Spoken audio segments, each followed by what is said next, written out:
Hi hello నమస్తే అండి, welcome back to our channel. It's me Sushma. Friends, ఈ వీడియోలో మనం మరో కొత్త ట్రెండీ డిజైన్ చూడబోతున్నామండి. సిల్క్టెడ్ బ్యాంగిల్స్ డిజైన్ అయితే నాకు ఒక ఆర్డర్ వచ్చింది. ఇదే ఫస్ట్ ఆర్డర్ అండి. సో ఈ ఆర్డర్ కోసమని నైట్ అంతా కూర్చొని వర్క్ చేశాను. చక్కగా బేబీ పింక్ కలర్ లో ఇదైతే ప్రిపేర్ చేశారండి. 2/6 సైజ్ లో చేశాను. నైట్ అంతా కూర్చొని చేయాల్సి వచ్చింది. చాలా బాగా వచ్చిందండి ఫైనల్ గా డిజైన్ మాత్రం. సో ఎలా చేశాను ఏంటనేది మీరు కూడా చూసేయండి. ముందుగా మనం ఆర్డర్ చేయాలన్నా లేదంటే ఏది బ్యాంగిల్స్ చేయాలనుకున్నా కూడా ఆ డిజైన్కి తగ్గట్టుగా బ్యాంగిల్స్ని ముందు తీసి పెట్టుకోవాలండి. ఏ సైజ్ బ్యాంగిల్స్, అంతేకాకుండా వాటిలో ఏమేం బ్యాంగిల్స్ అవసరం పడతాయి అనేసి 2 కటా 4 కటా ఇలా మనం ముందుగా అన్నిటినీ సెట్ చేసి పెట్టుకోవాలి. ఆ తర్వాత దానికి మ్యాచ్ అయ్యే విధంగా కలర్ థ్రెడ్స్ని కూడా తీసుకొని వ్రాప్ చేసుకోవాలి. బ్యాంగిల్ని వ్రాప్ చేసుకునేటప్పుడు చాలా నీట్గా వ్రాప్ చేసుకోవాలి. కొన్ని టిప్స్ పాటిస్తూ ఉంటే గనక బ్యాంగిల్కి థ్రెడ్ అనేది చాలా నీట్గా వ్రాప్ చేసుకోవచ్చు.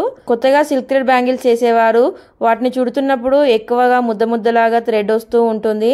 అలా కాకుండా ఇక్కడ నేను చూపించినట్టుగా చుడుతూ ఉండండి.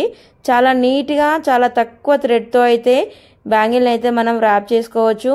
ఈ విధంగా అయితే చేశానండి. నేను ఈ బ్యాంగిల్ డిజైన్కి 2 కట్ ఇంకా అంతేకాకుండా 6 కట్ తీసుకున్నాను అనమాట. ఈ బ్యాంగిల్స్ అన్నిటిని కూడా చాలా నీట్గా పింక్ కలర్ థ్రెడ్తో అయితే వ్రాప్ చేసుకున్నాను. 2 కట్ బ్యాంగిల్ వ్రాప్ చేయడానికి 30 స్టాండ్స్ తీసుకున్నానండి. అలాగే 6 కట్ బ్యాంగిల్ వ్రాప్ చేయడానికి అయితే 22 స్టాండ్స్ తీసుకున్నాను అనమాట. బ్యాంగిల్ కి థ్రెడ్ ఎలా వ్రాప్ చేయాలి, అంతేకాకుండా ఏ కట్ బ్యాంగిల్స్ కి ఎన్ని లైన్స్ వ్రాప్ చేసుకోవాలి అనేది మన ఒక వీడియోలో అయితే నేను మీకు క్లియర్ గా చెప్తానండి. ఈ విధంగా చక్కగా అయితే నేను నీట్ గా థ్రెడ్ అంతా కూడా వ్రాప్ చేసుకున్నాను. మనకు బ్యాంగిల్స్ కూడా రెడీ అయిపోయాయి కాబట్టి నెక్స్ట్ డిజైన్ చేసుకుంటున్నానండి. దీనికోసం నేను రౌండ్ షేప్ కుందన్స్ అండి. ఇందులో వచ్చేసి మ్యాటిక్ కుందన్స్ తీసుకున్నాను. పింక్ ఇంకా అంతేకాకుండా క్రీమ్ కలర్ తీసుకున్నాను. నెక్స్ట్ వచ్చేసి స్క్వేర్ షేప్ కూడా మ్యాటిక్ కుందన్స్ తీసుకున్నాను అనమాట. దీంతో అయితే నేను ఇప్పుడు బ్యాంగిల్ ని డిజైన్ చేసుకుంటున్నానండి. 2 కట్ బ్యాంగిల్స్ ని డిజైన్ చేసుకోవడానికి నేను B7000 గ్లూ తీసుకొని అప్లై చేసుకుంటూ చక్కగా ఇలా అయితే డిజైన్ చేసుకుంటున్నాను.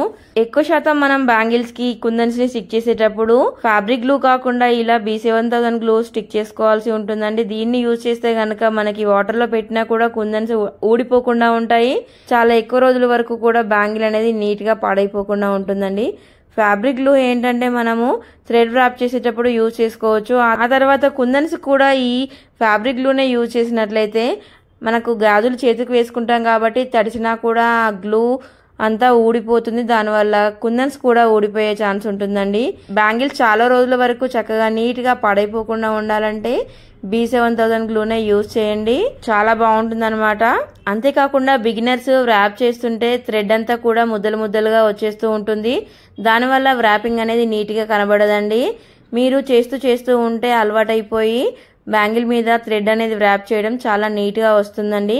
అది మనకి ప్రాక్టీస్ తోనే వస్తుంది. ఏ బ్యాంగిల్ కి ఎంత థ్రెడ్ పడుతుంది, ఎన్ని లైన్స్ మనం తీసుకోవాలి థ్రెడ్ అనేది కూడా మనం బ్యాంగిల్స్ ని వ్రాప్ చేస్తుంటే మనకు తెలిసిపోతుంది అనమాట. ఇక్కడ ఈ బ్యాంగిల్ అయితే రెడీ అయిపోయిందండి. ఇవి 2 బ్యాంగిల్స్ చేశాను.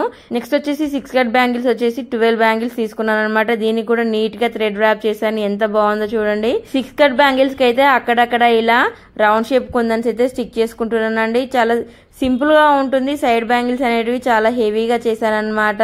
నాకు వచ్చిన ఆర్డర్ ఈ విధంగానే ఉంది. ఫస్ట్ ఆర్డర్ కదండి, చాలా జాగ్రత్తగా చేశాను. చాలా రోజుల తర్వాత మళ్ళీ సిల్క్ థ్రెడ్ బ్యాంగిల్స్ కి ఆర్డర్ వచ్చిందనమాట. ఎప్పుడో నేను 2016 లో చేశానండి. అప్పుడు చాలా బాగా ఆర్డర్స్ ఉండేవి. మళ్ళీ ఇప్పుడే చేస్తున్నాను అనమాట.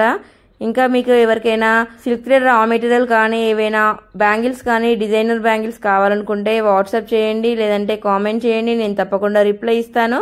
నా వాట్సాప్ నెంబర్ని ఈ వీడియోలో లాస్ట్లో యాడ్ చేస్తానండి. ఇంకా అంతేకాకుండా డిస్క్రిప్షన్లో కూడా ఉంటుంది. నా వాట్సాప్ లింక్ కూడా ఉంటుంది. ఇంకా అంతేకాకుండా ఇన్స్టాగ్రామ్ లింక్ కూడా ఉంటుంది. మీకు కావాలనుకుంటే కనుక తప్పకుండా మెసేజ్ చేయండి. బయట షాప్లో దొరికే కంటే కూడా మీకు తక్కువ కాస్ట్లో రా మెటీరియల్ అయితే అవైలబుల్గా ఉంటుంది. నెక్స్ట్ వీడియోలో మీకు ఎలాంటి రా మెటీరియల్స్ ఉన్నాయి ఏంటి, ఇంకా బిగినర్ కిట్ అన్నిటి గురించి కూడా తప్పకుండా నేను వీడియో చేస్తానండి. సో ఫైనల్గా అయితే లుక్ ఇలా వచ్చేసింది అనమాట. సింపుల్గా కనిపిస్తుంది. అంతేకాకుండా శారీకి మ్యాచ్ అయ్యే విధంగా ఎంత నీట్గా ఉంది. బేబీ పింక్ అంటే ఎవరికైతే ఇష్టం ఉండదండి, అందరికీ ఇష్టం ఉంటుంది కదా. చక్కగా శారీకి మ్యాచ్ అయ్యేలాగా ఈ విధంగా బేబీ పింక్ కలర్ లో బ్యాంగిల్స్ ని రెడీ చేసుకుని మనం వేసుకున్నాం అనుకోండి, చూడడానికి ఎంతో బాగా కనబడుతుంది. చాలా అందంగా కూడా ఉంటుంది. మరి మీరు కూడా ఈ బ్యాంగిల్స్ ని రెడీ చేసుకోండి. చాలా తక్కువ కాస్ట్ లో ఇలాంటి బ్యాంగిల్స్ ని డిజైనర్ బ్యాంగిల్స్ ని తయారు చేసుకోవచ్చండి. ఎక్కువగా రా మెటీరియల్ కూడా అవసరం లేదు దీనికి. మరి మీకు ఈ బ్యాంగిల్స్ డిజైన్ నచ్చితే కనుక తప్పకుండా ఒక లైక్ చేసి షేర్ చేయండి. అలాగే మరిన్ని మంచి వీడియోస్ కోసం, మంచి డిజైన్ కోసం మా ఛానల్ని సబ్స్క్రైబ్ చేసుకొని మీకు ఏదైనా ఇన్ఫర్మేషన్ కావాలనుకుంటే కనుక వాట్సాప్కి మెసేజ్ చేయండి.